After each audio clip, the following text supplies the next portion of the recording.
Dear student, आज हम discuss करने जा रहे हैं कि ओम लॉ क्या है, ओमिक डिवाइसेस क्या हैं और नॉन ओमिक डिवाइसेस क्या क्या हैं। सबसे पहले साइंटिस्ट का जो नाम है, ये जर्मन फिजिक्स है, एक जर्मन साइंसदान है जिसका नाम है जॉर्ज साइमन। इस शख्स ने ये लॉ प्रेजेंट किया था और इसी के नाम पे ओम्स लॉ। स्टेटमेंट क्या है? Current flowing through a conductor is directly proportional to potential difference applied across its ends, provided physical state of conductor such as temperature of conductor remains same। आपके पास एक कंडक्टर है और ये बात हम पहले डिस्कस कर चुके हैं कि करंट फ्लो करता है पोटेंशियल डिफरेंस की वजह से। जब तक पोटेंशियल डिफरेंस ना हो तब तक करंट फ्लो नहीं करता।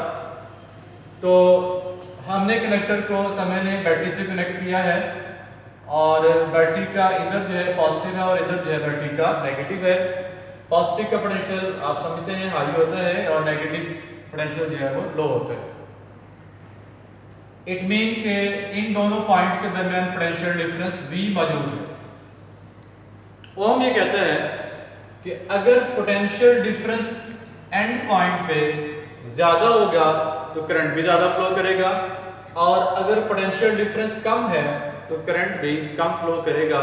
यानी इस कंडक्टर में फ्लो करने वाला करंट जो है इस पोटेंशियल डिफरेंस के डायरेक्टली प्रोपोर्शनल है।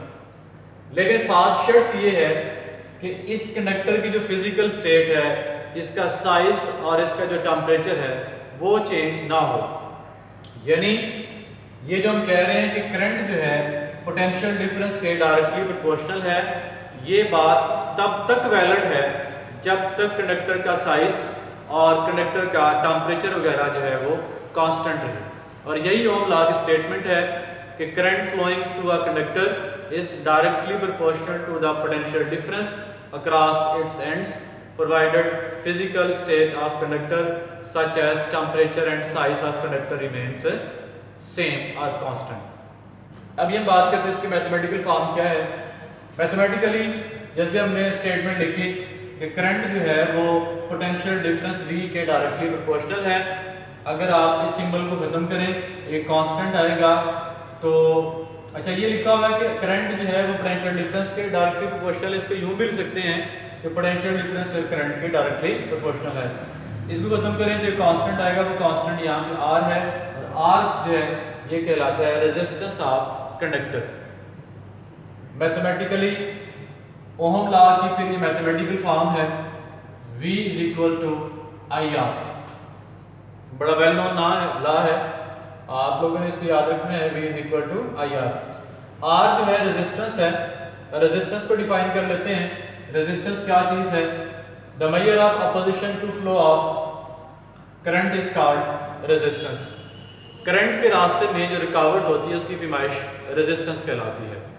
ये बात हम पहले डिस्कस कर चुके हैं कि जब कभी किसी वायर में करंट फ्लो करता है तो फिर बेसिकली इलेक्ट्रॉन्स एक पर्टिकुलर डायरेक्शन में मूव करते हैं और जब इलेक्ट्रॉन मूव कर रहे होते हैं तो बार बार एटम के साथ या आयन कोर के साथ कोलाइड करते हैं।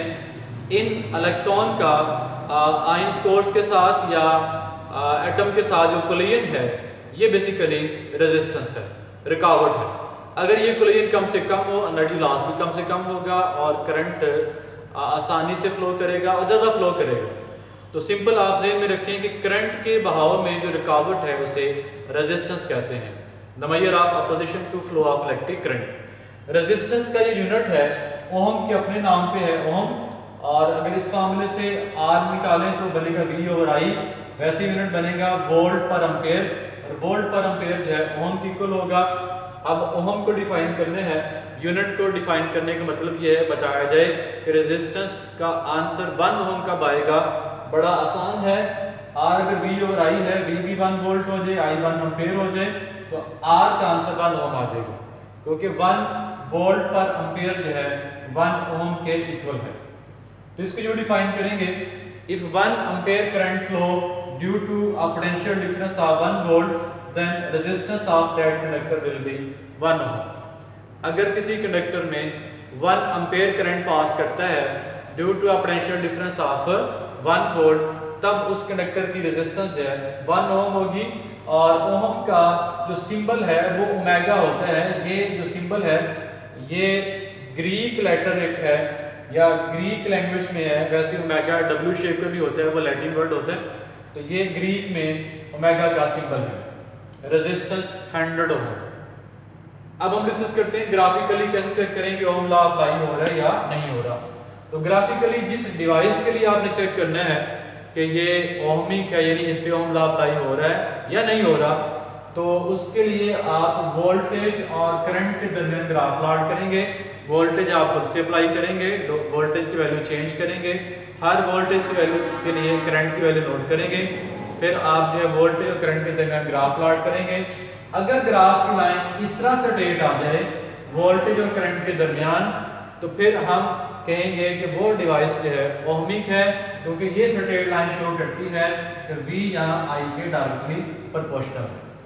तो जब भी दो क्वांटिटीज के दरमियान आप ग्राफ प्लॉट करें और ग्राफ की लाइन इस तरह से स्ट्रेट आई दोनों क्वांटिटी के दरमियान में, तो फिर समझ लें कि वो दोनों क्वांटिटीज आपस में डायरेक्टली प्रोपोर्शनल है। या अगर करंट V के डायरेक्टली प्रोपोर्शनल है, इट मीन ये डिवाइस जिसके लिए ग्राफ प्लॉट किया गया है ये ओहमिक है। तो अब फिर हम कह सकते हैं कि वो तमाम डिवाइसेस जो ओम लॉ को ओबे करती हैं वो ओहमिक है। उनकी जो एग्जांपल्स हैं उनमें मेटालिक कंडक्टर्स आते हैं, जितने कंडक्टर्स वायर्स मेटल की बनी है सारी की सारी ओहमिक हैं।